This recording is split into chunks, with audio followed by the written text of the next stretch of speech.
Welcome to Your Family Dog, a podcast dedicated to helping families love living with dogs. Here are your hosts, Julie Fudge Smith and Colleen Pelar.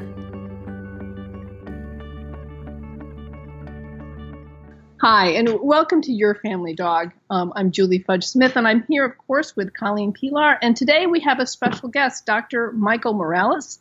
He is a professor at the University of Buffalo Medical School. He got his BA from Kalamazoo College, his PhD from the University of Texas Southwestern Medical Center at Dallas.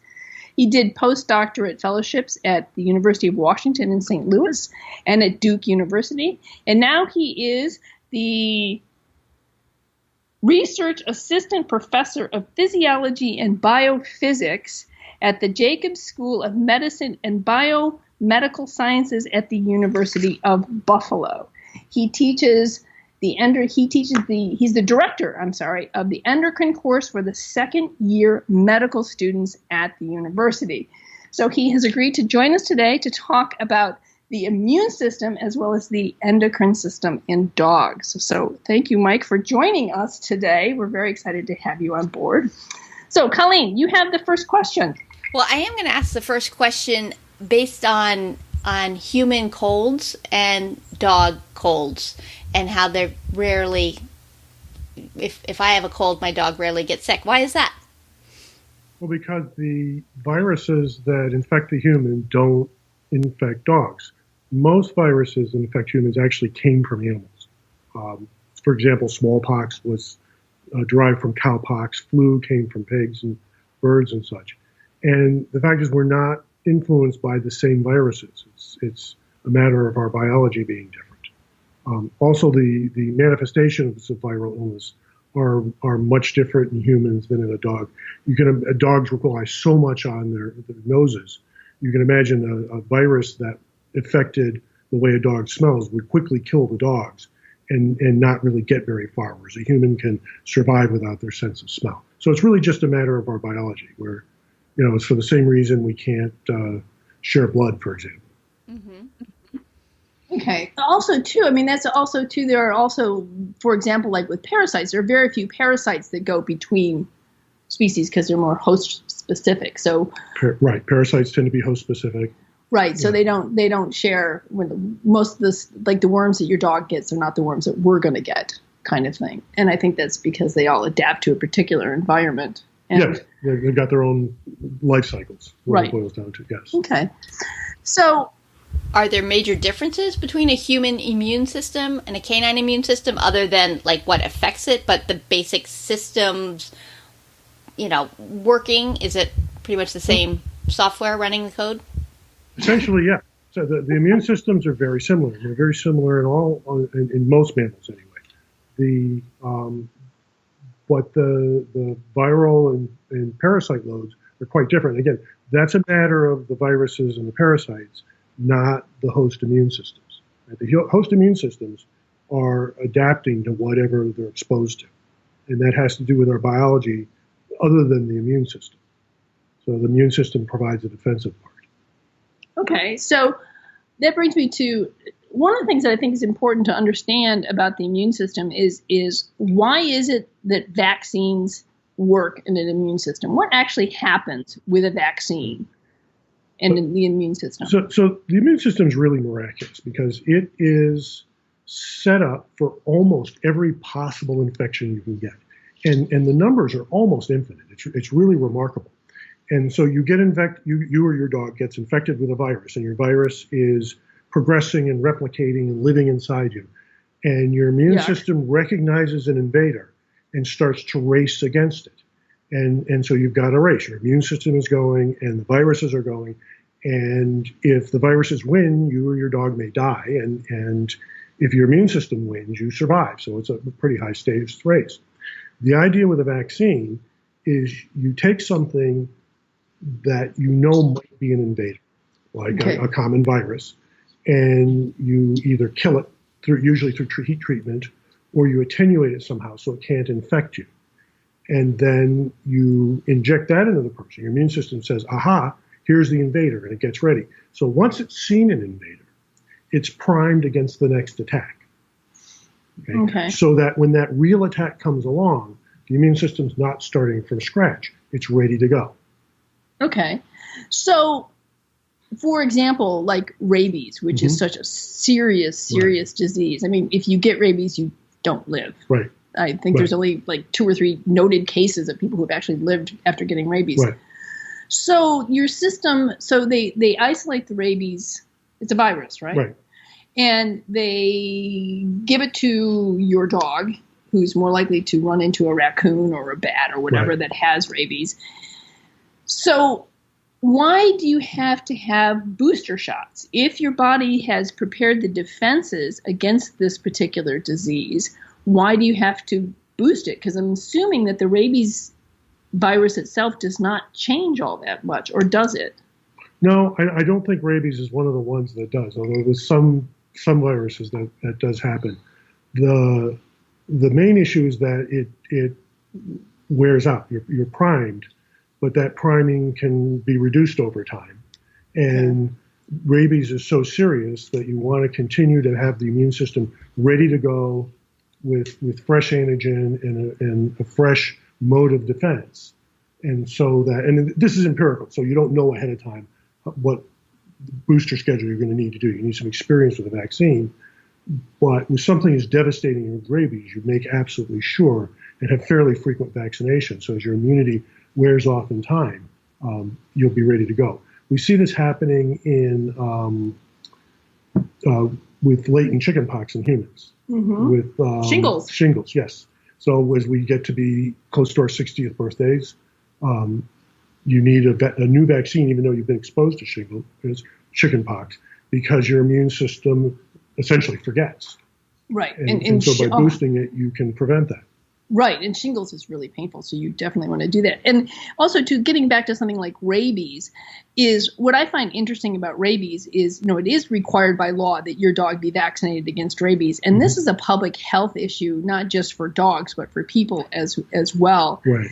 And because it's incredibly important that if your dog picks it up, that's one of the few viruses that can be transferred between people and dogs. Now, I know that it used to be that you had to have an annual booster of rabies, and I know my dogs are on a 3-year booster. I don't know about yours, Colleen? 3. And I think that's probably because they found that they were able to carry the antigen long enough and that it was safe enough for the population, not only the canine population, but the human population as well, that you could go to a 3-year schedule. Yeah, or it could have been a better vaccine. That's the other way to do it. But yes, and again, that's empirical. You have to do tests and wait 3 years with keeping the dogs in a controlled environment and test how well their immune systems would respond, not by actually trying to give them rabies, but by testing their immune response essentially in a dish. Right. And you can tell from that whether they would be able to handle infection out of 3 years. It's not a decision I'm sure they took lightly. It was probably a lot of research to establish that. Because it's such a devastating disease. Yes. Is that a titer test that you're referring to? Yes, that would be an antibody titer test, but I promise to speak English. Colleen accuses me of the same thing all the time. Like I wanted to say psychopharmacology in one of our episodes. She's like, you mean drugs, Julie? Well, I know lots of vets will offer a titer test when we're debating whether or not to revaccinate an animal, particularly with older animals, where we start. Right. So what is the concern of over-vaccination? What does that do to an immune system?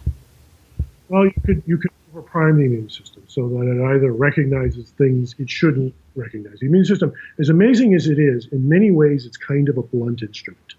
It has very general responses. And so having an overactive immune system can result in autoimmune diseases, for example. In older animals, pretty much everything doesn't work as well as it used to. And so you're afraid that the vaccine may actually bring on some of the symptoms of the disease that you're trying to prevent. So and again, it depends on the dog, and it's really a medical decision that if you've got a good vet, you should be able to work through with. Right. Well, one of my things my vet said to me, he says, I'm happy to run titers for you, Julie, but what we don't know on a lot of these things is what the titer level needs to be to prove that it has immunity. We can show that it has a certain level, but is that enough to guarantee immunity? And that's the one part of the titer system that we really don't know. So he's hesitant to have me spend the money to do the titer because he doesn't know where it is on the level that says it's going to indicate that the dog truly is immune to that particular disease. And I thought that's a really interesting aspect I hadn't thought about. So we just do a 3-year boost and call it a day. And I think, there's a lot of experience. Millions of dogs have had this vaccine, and, the reports of side effects are very, very low. So I think it's as safe as things like this get. Right. The one thing I was going to actually, I had another question. Colleen, come up with a question because mine has gone away. Well, my question is, we're talking about some pretty high-tech stuff going on inside our dog. So here we are just, generally with our dogs. What can we do to support a healthy immune system? So there's, if your dog is healthy in most ways, it should have a healthy immune system. I mean, there are immune systems that, I'm sure there are differences within breeds and there's genetic differences, but there's nothing you can really do about anything like that. I think just generally good nutrition and, all the things you do to take good care of your dog are probably the sorts of things that will help its immune system. Okay. I remember my question. Okay. Yay! Yay! I'm so excited. It had to do with the fact that I know that in some people there are certain vaccines that some people just can't have vaccines because for whatever reason they can't tolerate them. Mm-hmm. And I'm sure it's the same for some dogs as well, which is why we rely on herd immunity. So I wanted you to talk a little bit about herd immunity and what that is and why that is important as well within our society. So one of the big benefits of vaccinations, you don't have to vaccinate everybody, and they don't have to be 100% immune to stop an epidemic. Because a few people getting sick is a bad thing. Everybody getting sick is a horrible thing. And you can think of it as, say, a knit sweater, where the knit is the epidemic. If you start pulling threads out of it, the sweater falls apart. You don't have to pull every thread out. Right. You just have to pull enough of them out so that the sweater falls apart. And herd immunity is the same idea. So if an individual has a dog for some reason that's immunocompromised and they can't take a vaccine, everybody else vaccinating their dogs protects that dog that can't be vaccinated because that virus isn't going to get to those other dogs and have a chance to be passed on. This is why kennels have to be so careful about these sorts of things. They'll have dogs who are immunocompromised, or maybe that they're at the tail end of their booster cycle, or elderly, or puppies, they're too young for them. And having the rest of the dogs vaccinated will slow down or prevent epidemics amongst the dogs that can't be protected. Okay. And I think that that's something that when people think in terms of, I don't want my own dog to be vaccinated, I think that we need to think about the fact that there's a responsibility that we have not only to our own dogs, but to the canine community as a whole. And that's not to say that we are suggesting that everybody go out and get their dog vaccinated every year or every month. It's just, I feel like we need to provide information about vaccines and what they do and how they work so that people can make better informed decisions when they talk to their vets about vaccinations for their dogs. So now the other thing is like, for example, I think it's leptospirosis that requires an annual vaccination. And that seems to me to be a much more unstable vaccination that some of the others can go 3 year, but I think it's lepto that needs a yearly booster. If I'm wrong, someone correct me. So why is it that some would need boosting more often than others? Is it because it's a virus that mutates, or it's the immune system is not as sensitive to it? So a constantly mutating virus, like a human influenza virus, is very tough. And you're always guessing because you're never sure what mutations are going to pop up in a given year. I don't think leptospirosis is something like that. I think the vaccine just, for whatever reason, is not that effective. And it's really empirical. So sometimes there are not attenuated viral strains. So viruses that are alive and active but don't make the dog sick. And you want to use something like that. A lot of times you've got to use dead viruses where you use excessive heat or something to kill the virus and then immunize with that. Well, that's not going to be as good. It's kind of like with polio, because didn't they start with the dead virus? It was exactly the same as the evolution of the polio virus. Right. So Okay, so some viruses, some vaccinations just are not as effective as others, and so you need to boost more often. Okay, so why is it that, for example, I got Lyme disease last year, which was really fun. Let me tell you, I had a great time with that. But they did say, oh, and by the way, if you get another tick bite, you could get that again. I'm like, I have no immunity because it's bacterial. Well, yeah, that's not true of all bacterial infections. It happens to be true of that one, and it's not clear to me why. Okay. But it's not the sort of thing you can vaccinate against, because viruses have a different way of infecting organisms than bacteria do. So bacteria you can't generally have or don't have vaccinations for. That's usually not. No, okay. Correct. All right. Well, that's kind of interesting. So one of the things, yeah, that's what I thought was really, I was like so disappointed that I hadn't developed any immunity to Lyme disease after a month of doxycycline, which I feel like I now have an immunity to a month of doxycycline. But anyway, so that be that as it may. So you talked a little bit about autoimmune attacks, right? So what happens with an autoimmune attack? So what happens there if somebody's developed a sensitivity, a hypersensitivity to something? What is an autoimmune attack? Well, an autoimmune attack or an autoimmune disease is where your immune system decides part of you is the enemy. And this happens, there's a lot of diseases that people don't associate as being autoimmune diseases that are.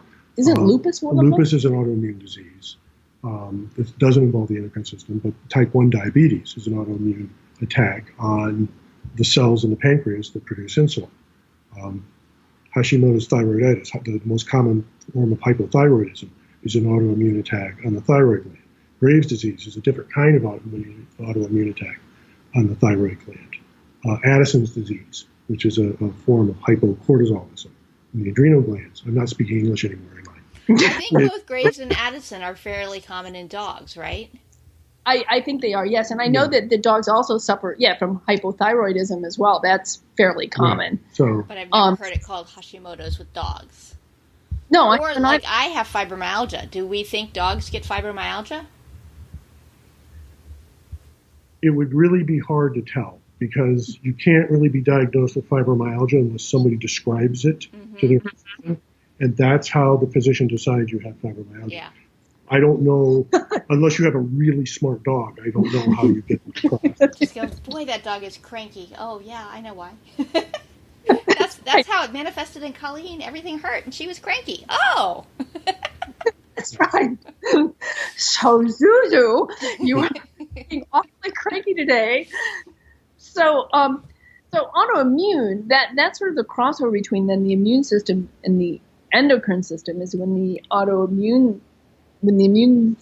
autoimmune disease attacks an endocrine gland. Right. So can we talk a little bit about the endocrine system? Sure. Okay. So the endocrine system, it's not actually one discrete system. So the endocrine system is the part of your body that's responsible for producing hormones. And hormones are chemicals that course through your bloodstream that regulate many of your functions over day to day and over your lifetime. And there's not really much that holds them together. So, for example, hormones regulate the amount of sugar in the bloodstream. They regulate the amount of calcium, potassium, sodium in the bloodstream. They, of course, drive reproduction. You can't have pregnancy or puberty or lactation without hormones. They also are involved in day-to-day maintenance. Like, for example, thyroid hormones do that. And they're involved in managing your response to external stresses. Okay, and that's what hormones like cortisol and adrenaline do. So it's really, there's not really much that holds them together. That's what makes it a complicated system to study. And in fact, that's how I ended up teaching it, is because nobody else wanted to do it, because it's a hard thing to deal with. Well, it's also, Mike was telling me, it's one of the last things that they talk about in medical school, because they talk about all the other systems first, because this is the hardest. So you need to understand how the other ones are working, because the endocrine system, of course, has a direct effect on so many of the other systems as well. You have hormones that affect, your blood sugar. They have hormones that affect your reproduction. Hormones affect, basically sort of all parts of your body. And so it's not, in some ways, as closed a system as like the digestive tract. or, that has not that you. No, digestion is easy to teach. You start at the mouth and you go just right through. It's very linear. That's you right. have nothing like that in the endocrine system. Okay. So, for example, it seems to me then that these would be much harder things to diagnose. Yes. Because it's not straightforward. Right. So endocrine diseases are hard to diagnose. And most vets, unless the symptoms are just really obvious, I think for most vets it's probably the last thing they look for. It's not very common. Most of them are not very common in the total scheme of and again, diagnosis is tricky. What's good about endocrine diseases is that once your vet suspects one, the testing's not that tough. You can test blood levels of hormones, which aren't terrifically expensive. They're common tests, and they're easily interpretable. And the other good thing is most of the time they're treatable. Okay. So that's because the endocrine disease, because those are things that are floating around your bloodstream, most of them have been known about for a long time. There's lots of ways to supplement them and reduce them, and so treatments tend to be available for these things. Well, one of the things that Mike told me is that the most prescribed drug is levothyroxine among humans, yeah. Which is the Synthroid. Yeah, there's 30 million prescriptions a month. That's a month. More than 10% of the U.S. adult population is on on thyroid meds. Wow. I'm one. So yeah, I had no idea. I know a lot of people who take thyroid meds. Just among my experience, the fair number of people who did it, but I had no idea it was 30 million prescriptions a month. Amazing. So why do you think that is, Mike? I mean, we're veering a little bit into human stuff here, but the idea that if we have this system that's designed to keep our body functioning in all the different hormone ways, why would it be that such a large percentage of a population is skewed into needing a little extra help? That's a really good question. It's hard to say whether thyroid disease is becoming more common, and some people claim it is, or whether we're better at diagnosing it and have treatment for it so we understand it better. And there's no good way to answer that question. It's just become a very common feature of clinical practice. It's not something like 12 to 15% of the U.S. adult population has type 2 diabetes. We know why that's happening. Okay? And most of the most common endocrine drugs are anti-diabetes drugs that you hear about. But so that one's easily understandable. But the thyroid disease is really hard to figure why it's become so common. Yeah. Maybe it's a combination of the two. It could be. Sometimes I find that the answers to these things are seldom one particular thing. Mm-hmm. It's kind of like, why is obesity on the rise in the United States? I don't think it's because we're all sitting around watching, Breaking Bad and eating potato chips. I think that there are probably other things involved in that.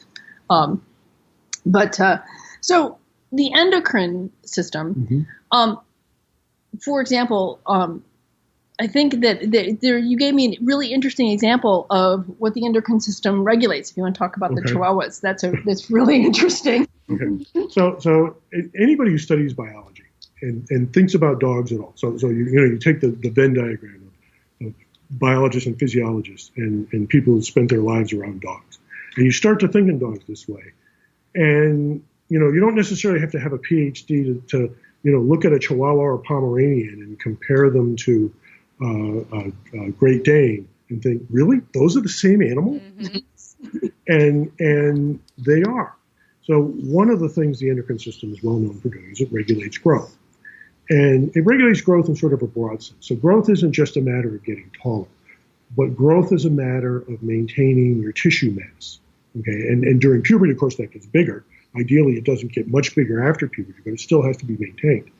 And the hormone responsible for that comes from the pituitary gland. The pituitary gland is a little gland at the base of your brain. It's about the size of the tip of your little finger, and it's directly behind the tip of your nose. So we go straight back. And from there, one of the hormones, it secretes 8 separate hormones. One of the hormones is called growth hormone. And for years and years, thought, growth hormone is what makes people grow. And it turns out, or for dogs or anything, it turns out it's not growth hormone. The growth hormone turns on another hormone called insulin-like growth factor 1. There is a protein that is on all cells called a receptor for insulin-like growth factor 1, or IGF-1. This receptor is a big protein. It has maybe 800 individual amino acids. If you change just 2 of those amino acids, and you'd never guess which 2 just by looking at it, you get the difference in height between a Chihuahua and a Great Dane. And there's no other animal that works like that. It's really unusual to dogs. Huh. So it's just, it's all the endocrine system. Yes. Whether you have a Chihuahua or you have a Great Dane. But a tiny, tiny difference in the endocrine system. If you measure the levels of growth hormone and stuff within a Chihuahua and a Great Dane as they're going through puberty, you wouldn't see the difference. It's just in the way that the cells within the bones of the Chihuahua and the Great Dane react to it that's different. That's interesting. Isn't that fascinating? This is complete, weird, but interesting. It is. We love weird but interesting on the show. It is deeply weird. Okay. I mean, humans, there are 200 different genetic differences that can determine the difference in adult height within humans. This is aside from the differences that tend to make men taller than most women. Right? Mm-hmm. Of those 200 differences, none of them account for more than about a quarter of an inch. Huh. Okay, at the most extreme. But yet dogs, you have this one sort of choke point that seems to determine everything. It's a really interesting difference. That is a very interesting difference. So it's not like in humans there's just a gene for height. There's 200 at least to determine your height, whereas in the Chihuahua versus a Great Dane, it's the difference of 2 amino acids in a receptor cell. Yeah, a difference of much less than 1%. Wow. That is really cool. That is really cool. So that's okay. That's just mind-boggling, is what that really is. So my question is going back to sort of growth. Now we have this growth hormone that triggers the hormone that actually causes the growth. What turns it off? What is it that suddenly goes, okay, we're done. We are going to stop growing now.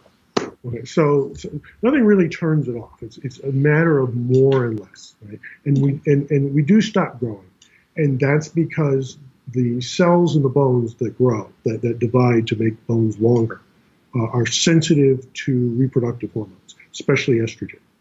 Okay? And so that big rush of estrogen you start to get later in puberty takes those cells and says, don't divide anymore. It's what's known as closing the growth plates. Okay. And when you have that big rush of reproductive hormones, at that point, you can't get any taller. Okay. Is there any way to reopen growth plates? No. So even if you were to add in not the growth hormone, but the hormone that it triggers. By that time, it's too late. It's too late. So once those plates are lost, the potential is gone. The potential. Okay. So what happens then to then this is I'm veering way off now, Colleen, so you can bring me back at any point. Yeah.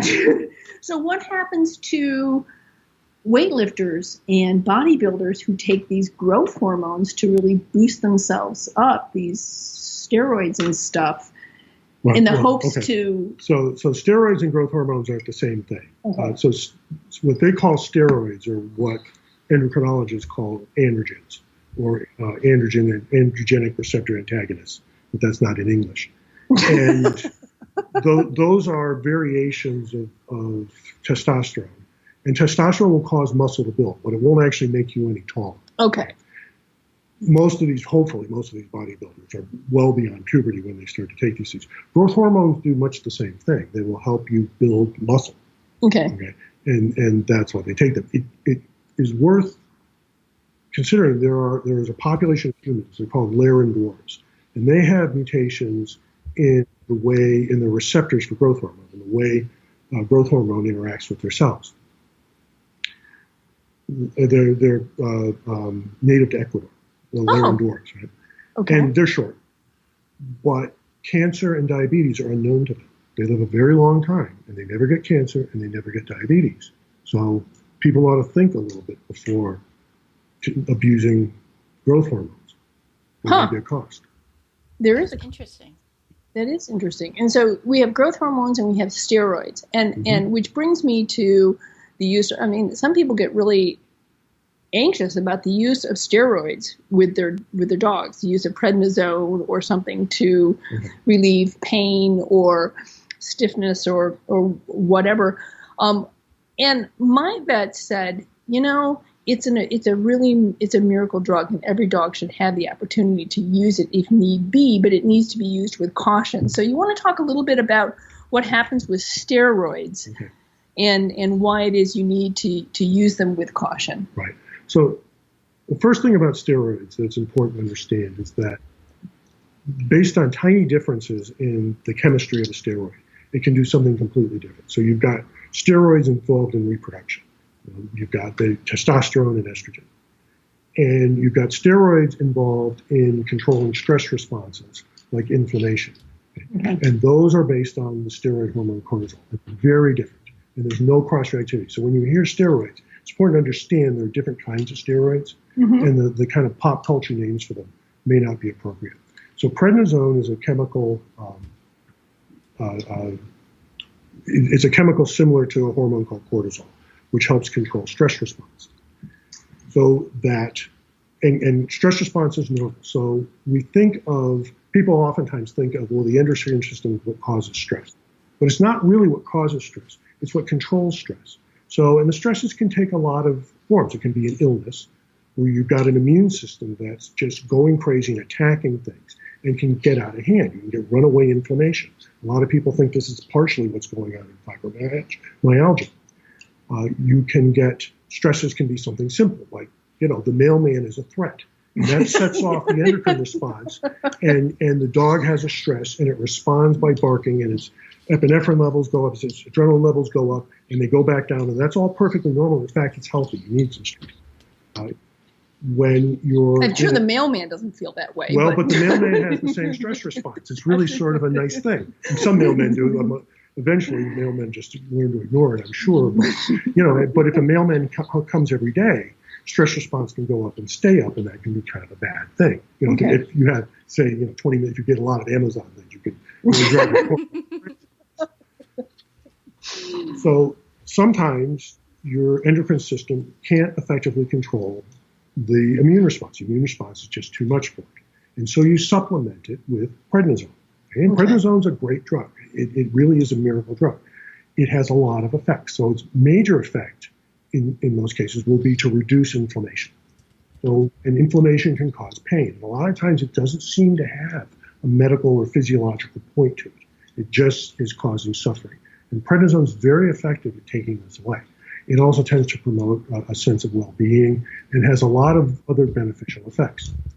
Now, there is a cost to it.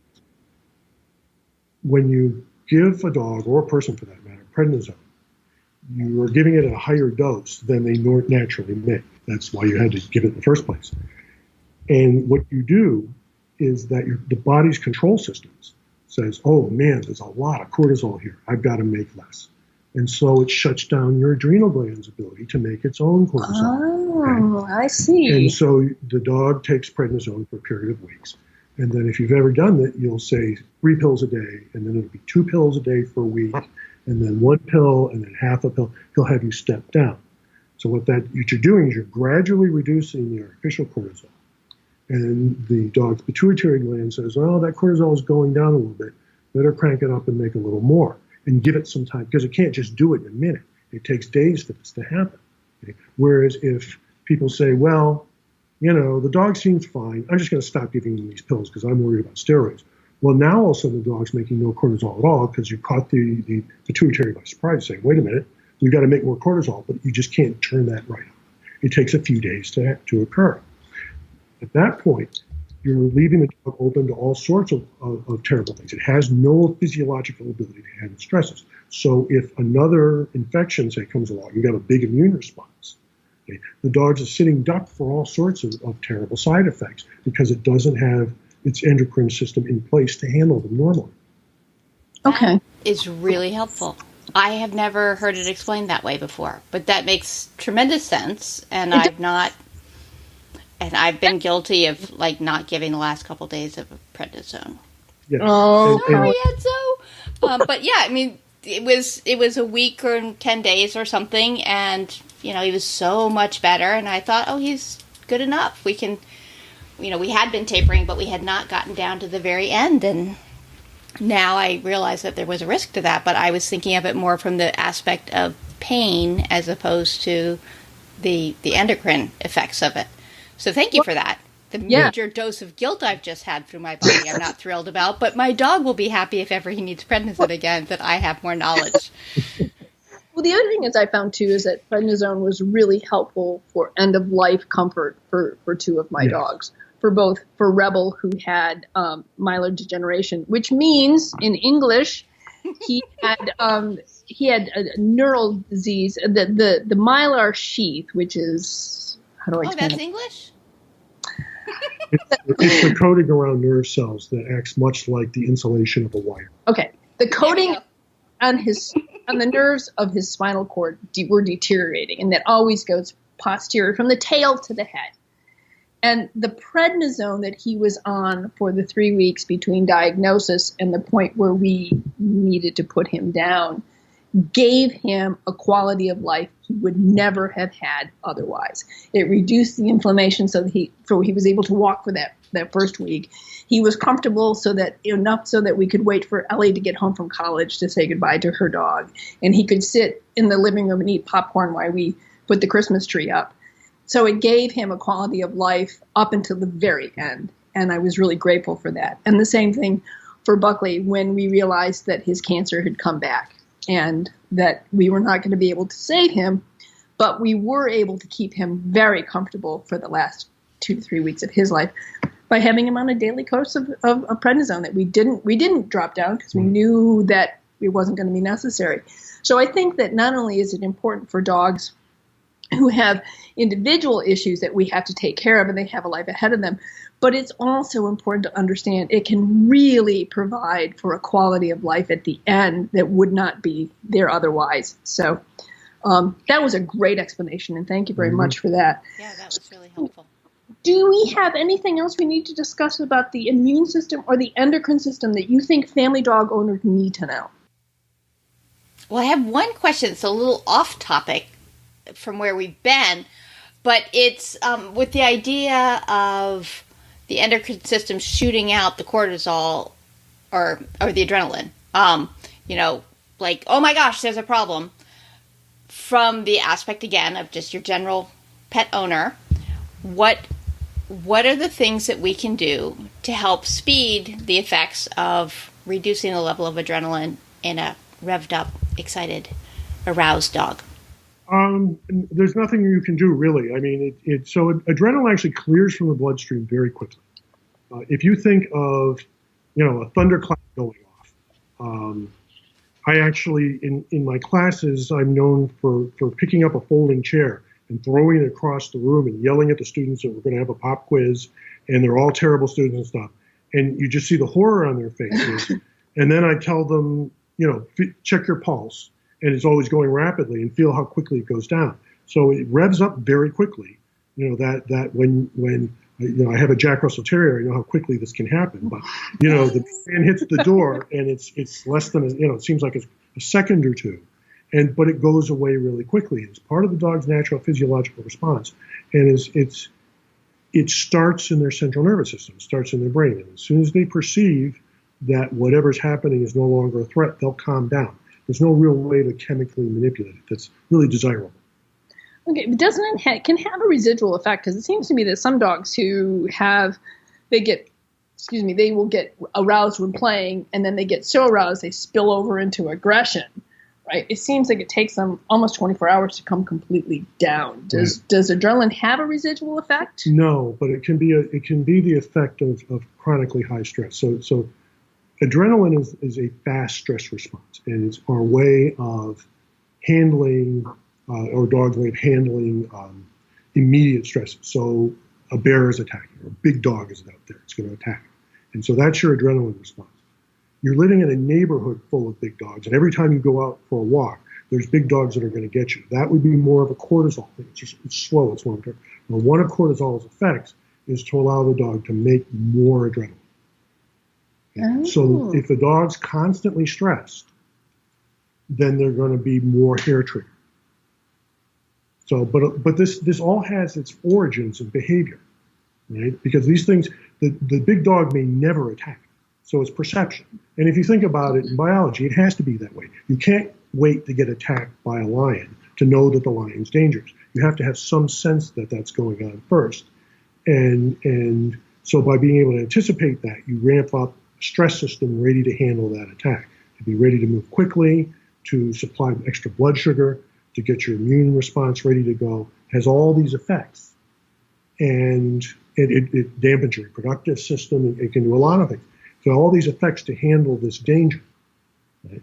So if you've got the dog, but it's behavior. It doesn't have to actually be a danger. It just has to be the perception of danger. So it goes back to, the dog, the sort of old-fashioned stuff you guys talk about is that the dog's environment, if it feels stressed and threatened and versus comfortable and safe, is really the only reasonable way to control these things. Right, and then what happens is if the dog has, and I see, and I'm sure you do too, Colleen, our smaller dogs are generally more reactive to, big dogs and big things. So then what happens is not only do we have this perception, but then what happens if I actually am attacked?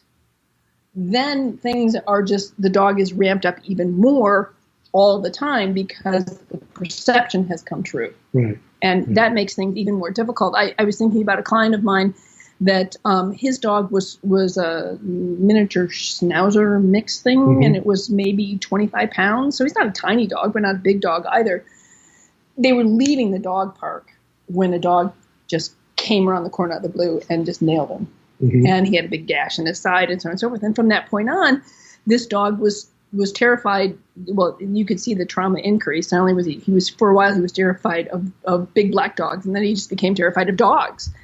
And it took a long time for us to counter condition and desensitize him to the point where he could even go for a walk in his neighborhood without being completely, freaked out. So his perception and his reality, unfortunately, hit each other head on. So right, and it's now known that cortisol, especially when you're young. So if traumas that happen during puppyhood, or even to a mother in utero, when cortisol levels are very high, it can change the way the DNA in the dog's brain works.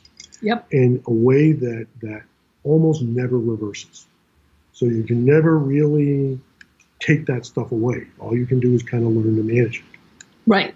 And I think about, and there are times in a dog's developmental phases where it's more prone to a fear response than others. And if you have something happen during one of those fear phases, then the effects of that particular incident are going to be much higher and has that single event learning. And I've used this example before of Hudson, our golden retriever, who was, somewhere around 5-6 months, when a baby gate fell down behind him, crashed to the ground, didn't hit him, but startled the bejeebers out of him until the day he died. He was, Gates. It doesn't matter how much cheese we associated with Gates or Emma. They attack retrievers. And there are very dangerous things. And it was great because he wouldn't go every time. I just had to lean the gate and I could keep Hudson in a room. But it was something we could never completely get him. I mean, to go past a gate took everything he had, and like a block of cheese. So. And there's a flip side to stress management, especially when dogs are young. You talk about socializing puppies by exposing them to other dogs. But this has got to be stressful for the puppy.